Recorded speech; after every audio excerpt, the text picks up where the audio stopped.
Kung mapanood mo tong video na to, pwede ba kita maging supporter kahit wala akong maibibigay sa'yo, kahit naka-injector lang ako at di ako marunong mag-edit. Gusto ko lang maranasan ang pakiramdam ng may humahanga sa bawat video na ina-upload. Sobrang saya kasi pag nakikita mo na may sumusuporta sa'yo kahit na simple lang mga ginagawa mo. Nakakasipag gumawa ng video at hindi nakakasawang mag-upload. Sa panahon kasi ngayon, pag wala kang maibibigay ay malabo kapansinin ng iba, sa halip puro masasakit na salita pa ang mababasa mo. Nakakalungkot man isipin, pero yun ang totoo. Di ko naman nilalahat, pero karamihan ganon. Ang hirap kasi pag walang talent, pag di ka gwapo, maganda o sikat na kilalang tao.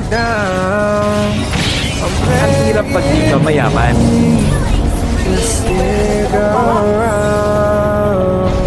Okay lang sa akin basta lagi lang akong gagawa ng video kahit wala pang pumansin ng mahalaga.